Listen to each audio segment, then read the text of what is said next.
जब ऐसी स्थिति देखी तो माता सती को बड़ा दुख हुआ। बहनें हंसने लगी, अरे आओ आओ बहन आओ आओ, अच्छा किया। पिताजी की बातों को बुरा नहीं मानना चाहिए और एक दूसरे की तरफ इशारा करें और थोड़े आराम से मुस्कुरा ले तो सती समझ गई कि ठीक है, हंस लो। महाराज जैसे यज्ञ मंडप में प्रवेश किया तो क्या देखती है माता सती? सभी देवताओं के अलग अलग भाग रखते हैं, छोटे से छोटे देवता, बड़े से बड़े देवता, परंतु भोले बाबा का कोई नाम ही निशान नहीं, वहां पर यज्ञ में कोई स्थान ही नहीं। ये उनको अपमान सहन नहीं हुआ और तुरंत ललकारने लगी, पिताजी तुम जानते हो किससे बैर ले रहे हो? जिन्हें कहते हैं कालों के काल महाकाल, और तुमको क्या पद मिल गया कि तुम भगवान शंकर के रूप को नहीं जानते? अरे पिताजी मैं आपकी पुत्री हूं, समझो शिव कौन है। अगर जरा नेक सी भिकुटी तेरी करते तो हमारा संसार भी साफ हो जाता है। पिता तुम्हारी गिनती क्या है? तो महाराज उसी सभा में सती को डांट के बोले, अच्छा वो मरघट में रहने वाला, भूतों का स्वामी, रंग ढंग फैलने वाला, सांपों को लपेटे घूमता है, उस शिव की बात करती हो तुम? महाराज जो अपमान किया वो सती माता ने कान मुझे बोली, पिता बोले सत्य ही कहा था मेरे स्वामी भोलेनाथ ने कि तुम वहां मत जाओ, तुम्हारा सम्मान नहीं होगा। और आपसे हमारा जन्म हुआ है इसलिए आपसे हमारा संबंध है, लेकिन तुमने अपशब्द बोल करके हमारे अंतर मन को अपवित्र कर दिया है। शिव जी की निंदा करके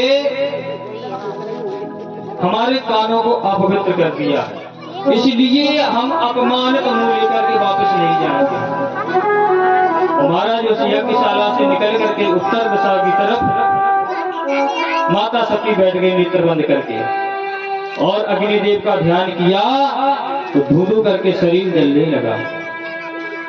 महाराज जो नंदी आदि गणों ने देखा कि हमारा माता का अपमान और जलने लगी तो तुरंत चिल्लाने लगी, माता माता ये तुमने क्या कर दिया? माता तुमने क्या कर दिया? भोले बाबा को हम जवाब देंगे? और नंदी भृंगी आदि गण थे, महाराज तुरंत अस्त्र शस्त्र लेकर के दक्ष की ओर झपके, अरे दुष्ट तुझे छोड़ूंगा नहीं, तुझे मार डालूंगा, अरे तूने मेरे माता का अपमान किया है। तो महाराज जैसे ही नंदी गण झपके मारने के लिए तो भृगु ऋषि यज्ञाचार थे, तो उन्होंने मंत्रों के द्वारा और देवता प्रकट कर दिए।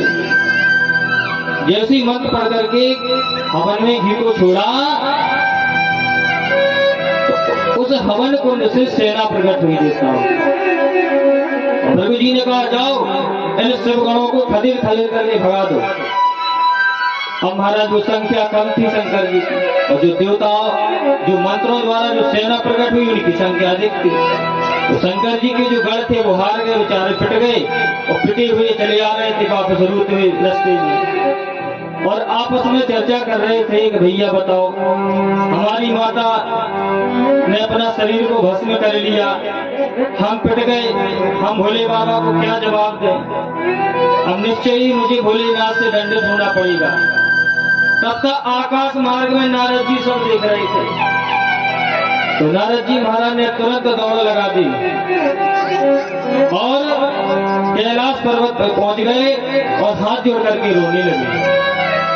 भोलेनाथ ने कहा क्या बात है नारद जी, तुम्हारे नेत्रों से आंसू क्यों? अब बोले महाराज क्या बताएं हम, कैसे हम आपके सामने शब्दों का बखान करूं? नहीं बोले तुम निसंकोच कहो।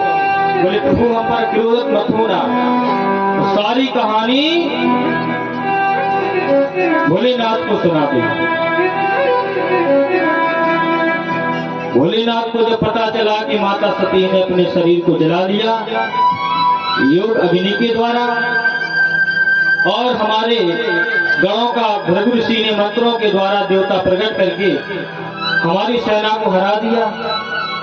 महाराज क्रोध के मारे आंख लाल हो गई और इतना क्रोध कि मानो ये लगता था कि भोलेनाथ संसार को भस्म करने वाले। और तुरंत अपने आसन से खड़े हो गए और तुरंत एक जटा को खींचा और धरती पर दे पटक मारा। महाराज जैसे ही जटा को नीचे गिराया तो विशाल वीरभद्र के रूप में प्रकट हो गए। बोलो शंकर भगवान की जय हो, बोलो वीरभद्र महाराज की जय हो। महाराज शिव के समान शक्ति वीरभद्र की विशाल पर्वत के आकार की तरह प्रकट हो गए। हाथ में त्रिशूल लिए, सरकार मुझे किस लिए आपने प्रकट किया है?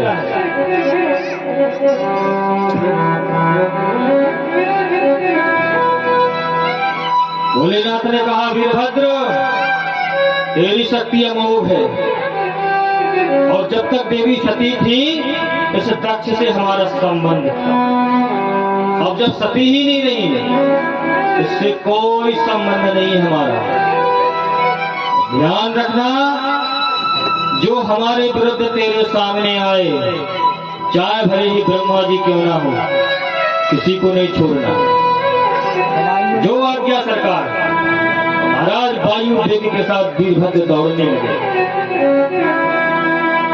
आकाश मार्ग में जा रहे थे वीरभद्र, नंदीगढ़ आ रहे थे। तो तुरंत वीरभद्र ने कहा तुम लोग कहाँ जा रहे हो, कौन हो? बोले हम शिव जी के गण हैं, नंदी आ गए। रुको ठहरो। बोले मुझे शिव ने भेजा है, तो आओ हमारे साथ पुनः वापस चलो। जो वीरभद्र को देखा तो नंदी आदि जो गढ़ थी ना, आज शरीर में जोश आ गया हो, दुष्ट को छोड़ूंगा। महाराज इतनी वायु वेग से दौड़े और ब्राह्मणों के मंत्र चल रहे थे तो मानो दूर से ऐसा लग रहा था कि जैसे आंधी उठ रही हो, तूफान आ गया हो। तो आपस में विचार कर रहे थे कि कहीं प्रलय होने वाला तो नहीं है। कुछ बोले कहीं लाखों मैया तो नहीं दौड़ रही। किसी ने कहा भैया अब तो हम शिव जी के क्रोध के भागी हो गए, अब हम बचने वाले नहीं। आपस में सभी लोग विचार ही तो कर रहे थे कि महाराज सने सने धीरे धीरे शिवगणों ने यज्ञशाला को घेर लिया और तुरंत वीरभद्र ने आज्ञा दी। बोले जो जहां भागे जो पकड़ाई दे पकड़ लो। और महाराज जो देवता भाग रहे थे तो शिवगणों ने अलग अलग सबको पकड़ लिया। रघु ऋषि भाग रहे थे तो नंदी जी ने पकड़ लिया। पूषा आदि भाग रहे थे तो भृंगी ने पकड़ लिया।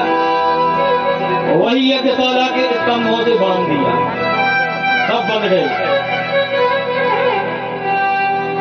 और स्वयं वीरभद्र ने दक्ष को पकड़ के बांध दिया। अब वीरभद्र ने कहा जी बताओ नंदी, बताओ किसको क्या दंड दूं? बोले महाराज हमारे भोले बाबा का जब अपमान हो रहा था और हमारी माता का अपमान हो रहा था। बोले हाँ। बोले भृगु ऋषि दाढ़ी खुजा खुजा के हाथ फेर फेर करके हंस रहे थे। अच्छा वीरभद्र बोले क्यों भृगु ऋषि? तो शिव निंदा में बड़ा आनंद आ रहा था। ये दाढ़ी तुम्हारी योग्य नहीं है। तो वीरभद्र ने तुरंत गाड़ी नोच ली। अब पूछा महाराज का नंबर आया। बोले महाराज ये खड़े हैं ये तो भगवान की निंदा हो रही थी तो दांत निकाल निकाल करके हंस रहे थे। तो वीरभद्र महाराज ने एक मुक्का मारा, उनके 32 टूट गए। सब देवताओं को अंग भंग किया जिसकी जो गलती बताई। अंत में दक्ष के साथ वीरभद्र का युद्ध हुआ और अपनी काख में दबा करके वीरभद्र ने दक्ष की गर्दन को मरोड़ करके उखाड़ लिया और यज्ञ कुंड में स्वाहा। महाराज पूरे यज्ञ को विध्वंस करके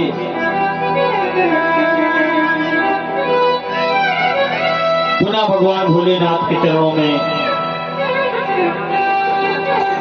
उपस्थित हुए। अंत में सभी रोते हुए ब्रह्मा जी के पास पहुंचे हुए, महाराज देखिए हमारी दुर्दशा हो गई। ब्रह्मा जी ने कहा था कि भैया हमने पहले ही आप लोगों को समझाया, पहले ही हमने आप लोगों से कहा था कि शिव जी की निंदा मत सुनो, शिव जी की निंदा मत करो।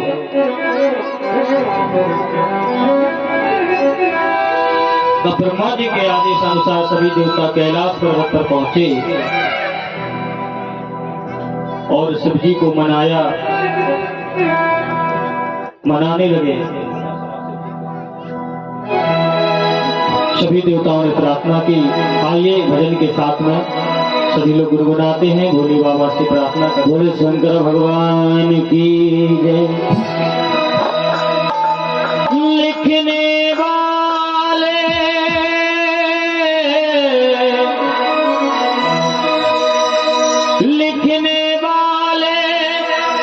लिख लिखवारे शिव की अमर कहानी हुई है तो सुर असुर ना देखे ऐसे और हुई है तो सुर ना देखे ऐसे और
जी को जब बहुत सुहाए,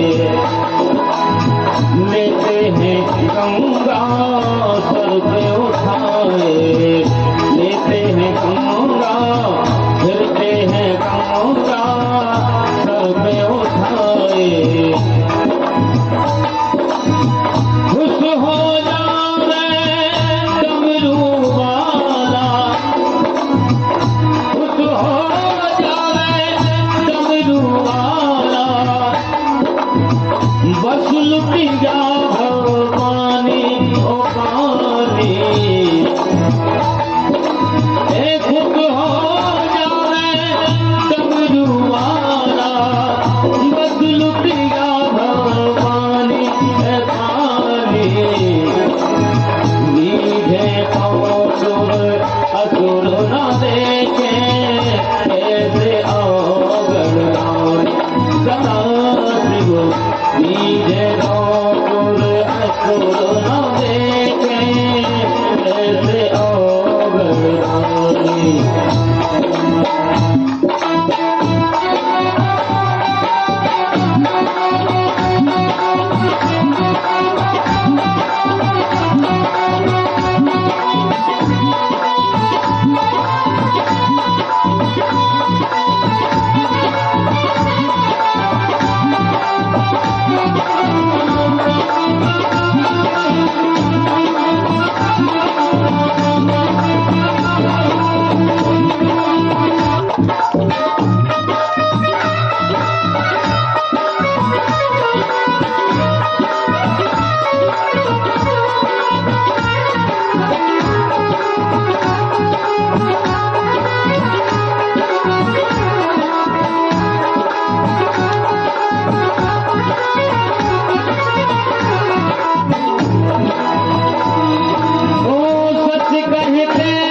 भक्तवत्सल भगवान की जय हो।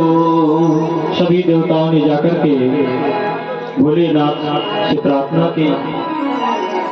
भोलेनाथ वापिस आकर के प्रसन्न हुए तो दक्ष को पुनः जीवित करके और उनके धड़ पे बकरे का सिर लगाया और दक्ष खड़े होकर के, अब बकरी का मुंह लगा तो बकरा कैसे बोलेगा, बम बम बम बम बम बम। हम सब लोग मंदिर जाते ना शंकर जी तो बम बम बम बम बम बम बोलते, तो शंकर जी के सामने बम बम बम बम बोले तो उन्हें ससुर जी याद आ जाते हैं, तो वो भी प्रसन्न हो जाते हैं, बोले वाह। इस प्रकार से सुखदेव जी महाराज राजन परीक्षित को और सभी महात्माओं को कथा श्रवण कराते जा रहे हैं। अब मनु जी के जो पुत्र थे प्रियव्रत उत्तानपाद, अब उत्तानपाद का चरित्र सुनिए।